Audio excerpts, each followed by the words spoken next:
Let me start by recognizing our host, Imboni Radebe.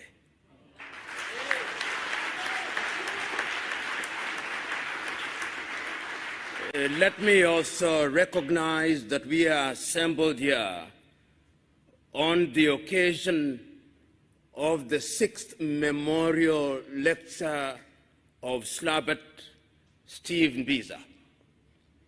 And let me recognize Your Majesty, the good doctor, my very good friends who have had occasion to speak before me, and those who are present in this assembly to listen to us. In your absence, our speeches would mean little, if not nothing. Let me say how glad I am to be present here to talk about a subject that is as topical as it is evergreen. The topic of decolonization of African culture to include Africa's religion and Africa's economy. I remember so very distinctly several years ago when a young African stood up on the 6th day of March in 1957, on the occasion when his country regained independence, a country then known as Gold Coast, which was then renamed Ghana. And he said on that day that the independence of Ghana meant nothing if Africa was not free. The question that we ask is whether Africa is indeed free beyond the flags that we made for ourselves. 1 year later, that young man stood up again in Accra, Ghana, in the presence of the freedom fighters of the African countries which were still under the colonial yoke, and reminded his audience that Africans had to free themselves. 2 years later in Casablanca, Morocco, that young man stood again and reminded his audience of the significance of freedom. 3 years later, on the 24th day of May, in 1963, that young man stood again in the presence of 32 heads of states and governments of African countries that had regained their independence. On that day, he reminded his audience that their independence newly acquired would mean nothing if they were not united, that their independence would mean nothing if they did not decolonize their minds, that their independence would mean nothing if they did not act with a sense of urgency to liberate Africa. He reminded his audience on that day that while in 1958 he had said, "Seek ye first the political kingdom and the rest will be given unto you," there was a sense of urgency in regaining our independence in all its dimensions. His audience listened to him not. And as I speak to you today, our continent is not at ease. Our continent is not at ease spiritually. Our continent is not at ease economically. Our continent is not at ease in our health. Our continent is not at ease in our education.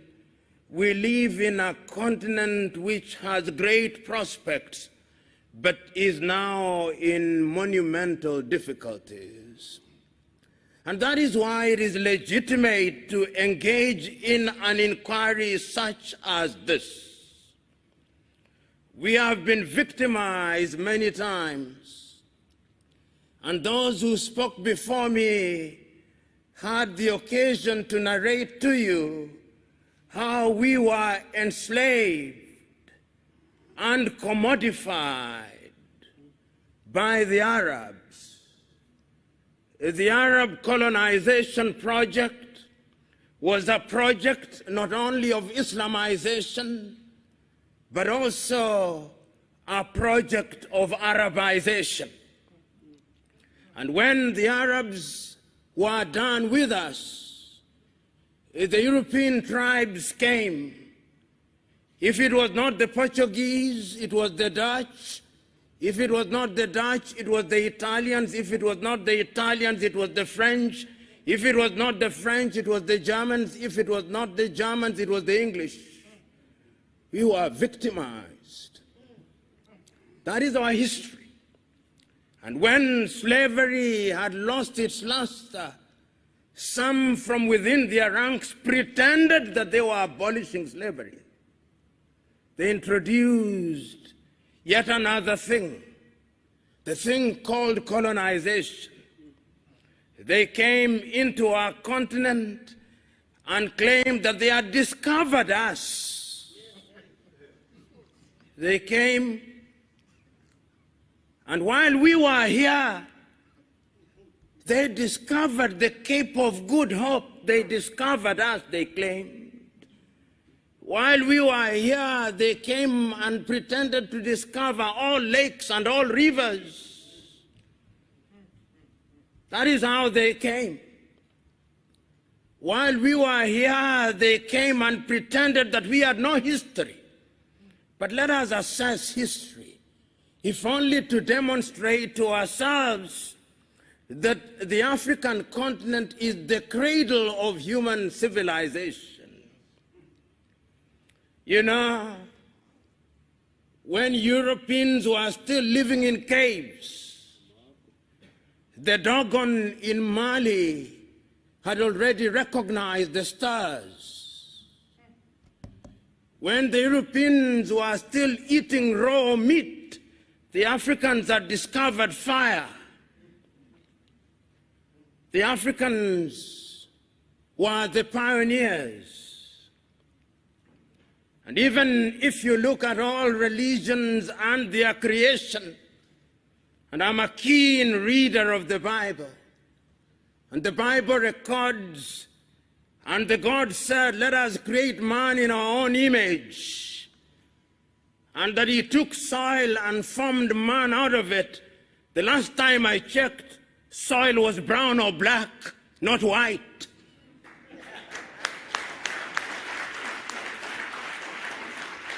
And I can confirm that I checked this morning. The soil is still black, the soil is still brown, and if therefore anybody is created in the image of God, it is we who are of the black race. Islam also says the same thing. And you know, Africa has been abused. When you look at the maps that are drawn by European cartographers, Africa is smaller than the United States of America, and yet it is larger, almost as large as Asia. They minimize us at all times. Even the thing they call the Middle East, what is middle about it? How can it be that Israel is not part of Africa, but Madagascar is a part of Africa? When we assembled here to talk about decolonization of the mind, we must remind ourselves of our history. The pyramids were made here in Africa. It still defies architecture and engineering. It's the Africans who made them. The walls of Benin, which are 4 times longer than the Chinese Great Wall, were here in Africa. The temples of Lalibela, which were dug out in Ethiopia out of the soil, were made here in Africa. The great walls of Monomatapa in Zimbabwe were made here in Africa. And when you go to the warriors of the world, the Monis or the Amazons of Dahomey were found in present-day Benin. King Zinga of the Mbanda, of the Batamba, was here in Angola. Africa is the cradle of human civilization. You know, as a young man, I read Ghana's Jody Graft's play, Muntu, in which he says in part, some things we know and some things we do not know. But this one we know, that Odoman Koma created the world, and that Odoman Koma is God, and that God is neither Christian nor Muslim nor all these things, because God is a spirit. And if he is a spirit, he cannot be all those things. Your own Desmond Mpilo Tutu writes in a book, God is not a Christian. And he is not. Even for those of us who are of the Christian faith, Christ was not a Christian. Christianity is a post-Christ religion. And you can see that God has been appropriated by civilization, and over the years they have been whitening God. When God was in the Middle East, even Christ was in the Middle East, he was not as white as he is now presented to us. They took Christ to the Greeks. They made him white, and they made him speak Greek. When they were tired with him, they took him to Rome, and they made him speak Latin. And when they had tired with it, they created a religion that they called the Roman Catholic Church. God was not a Catholic and is not a Catholic. When they were tired with him, they took him to England to allow King Henry VIII to marry, and they named the Church of England, and made the Queen and the monarch the head of that church. God is not an Anglican. And when they were tired, they took him to Scotland, and they made him a Presbyterian. And when they were tired, they made God a Methodist. And when they were tired, they took him to Germany, and they made him a Lutheran. And when they were tired, they went to the United States, and they made him an Episcopalian. God is not all those things. The God that I worship is worshipped in truth and in spirit. And let me tell you, throughout the ages, ask yourself a few fundamental questions. Despite the fact that they have done everything to erase Africans from the face of this earth, even in their own history, they acknowledge that all their great men came to Africa. Why? And what did they come to do to Africa? Socrates was in Africa. And when he came to Africa, he met Orunmila of the Yoruba tribe, who was a greater philosopher than him. Pythagoras was in Africa. What did they come to do to Africa? You pay homage where knowledge resides. Moses was in Africa and was born in Africa. What did he come to do in Africa? You pay homage where knowledge is. Muhammad was in Africa. Why do you come to Africa? You pay homage where knowledge is. Christ or Yeshua was in Africa. Why did he come to Africa? You pay homage where knowledge is. The Lord Krishna of the Hindus was in Africa. Why did he come to Africa? He came to pay homage where knowledge is. This is the cradle of human civilization. But we have been so beaten over the years. We have been so abused over the years. They enslaved us because they feared us. They colonized us because they feared us. They now have a new project, the neo-colonial project. And I'm told that the neo-colonial project is a twin of another child called colonization. Their mother is imperialism.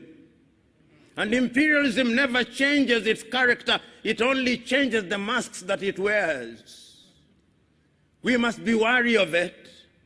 It is sad when they came here and abused Christianity, they told us to close our eyes in prayer. And when we opened our eyes, the land had disappeared. That is who they are. They are not our friends.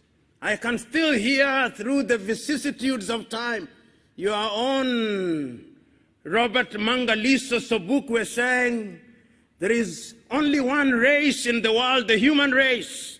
But the whites have forgotten that. The Arabs have forgotten that. The Chinese have forgotten that. It is only we Africans who know that there is only one race, the human race. It is our duty to remind them that that is indeed the divine instruction. Because the God that I worship cannot be bottled in little religions. The God that I worship cannot be contained in little books. The God that I worship is immanent and omnipresent. He is resident in our minds and in our hearts and in our very veins. It is only we who Africans who know him in truth. And in order to appreciate him, we must understand him differently.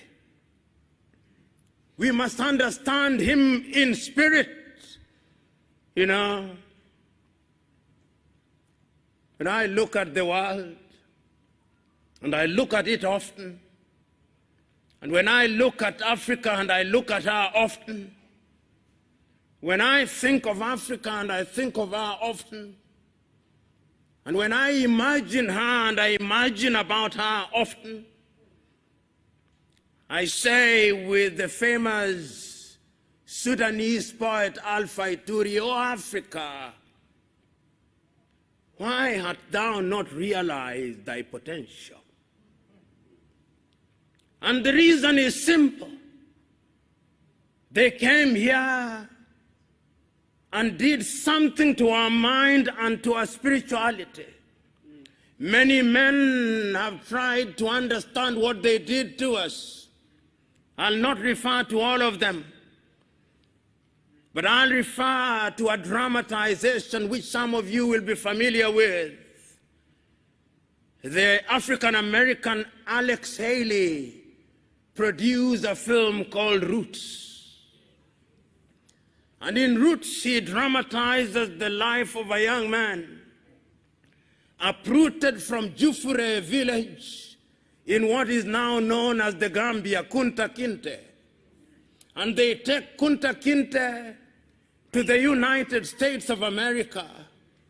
And when they take Kunta Kinte to the United States of America, the first thing that they do to him is to beat him up, that he may change his name, so that Kunta Kinte is beaten out of him, and they introduce a new being called Toby.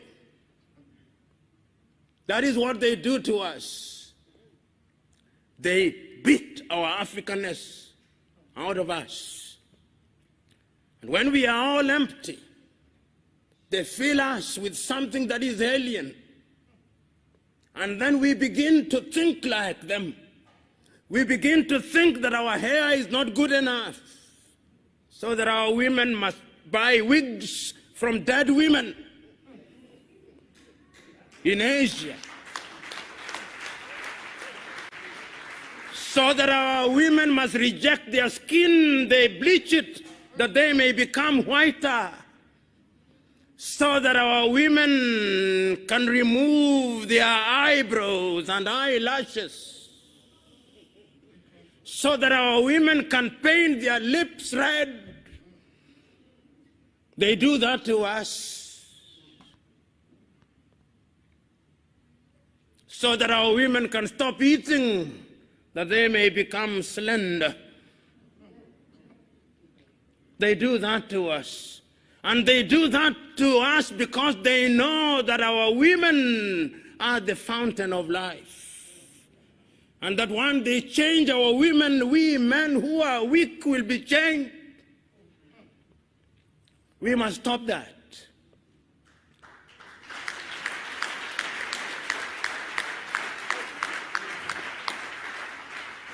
We are created in God's image. You know, John Garang Dimabior in Sudan once asked the Arabs, why do you want to Arabize us? Why do you want to Islamize us? This God who created us, Nuer, Dinka, Zulu, Kosa, Herero, Nama, Ovambo, Ovimbundu, Igbo, Luo, Agekoyo, Dogon, Wolof, Yoruba, Fulani, Fulfude. Was he stupid? If he is all wise, is he not a God of diversity who wants to be celebrated in different and diverse ways?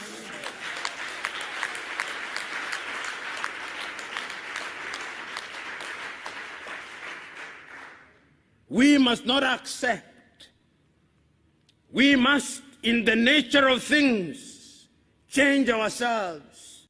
You know, just this morning, I was reading the latest work of a great African, Achille Mbembe, from the Dark Night, Essays in Decolonization. And he says that the only place that we must start decolonizing is the mind, because the mind is the standard of the man. I was thinking about the writings of my own countryman, Ngugi wa Thiong'o, decolonizing the mind. All battles are fought in the mind. René Descartes was right because knowledge is universal. Cogito ergo sum, I think, so I am. So we must think. Because once our minds are changed, then our spirituality is energized. And once our spirituality is energized, then we exercise the ghost of low self-esteem. And once we exercise the ghost of low self-esteem, then we begin to discover our potential. Then our economies begin to grow. Then we mine our gold and improve them. You know, how can it be that Africa is the richest continent on the earth and our gold is mined by De Beers? How can it be that Africa is the richest continent on the world and our diamond is produced in South Africa, in Botswana, and Namibia, and in Sierra Leone, and in Liberia, but the price is determined in Antwerp, in Belgium? How can it be? How can it be that Africa produces cocoa in Togo, in Cote d'Ivoire, and in Ghana, and chocolate is then made in Switzerland and in Belgium, who have not even a bush of cocoa? How can it be that tea is produced in Ethiopia and in Uganda and in Kenya, and when it is taken to the United Kingdom, they now call it English tea? How can it be? How can it be? How can it be? How can it be that coltan is mined in the Democratic Republic of Congo, but not a single African country makes a mobile phone? How can it be? How can it be? It can only be because we have allowed our minds to be captured. It can only be because we have allowed ourselves to be spiritually confused. It can only be because we have allowed ourselves to be slaves of others. And the God that we worship, knowing that we are confused, has turned his head on the other side, so that when we pray and fast, he does not listen. Or if he listens, he does not care. He's waiting for us to realize ourselves so that we can worship in truth.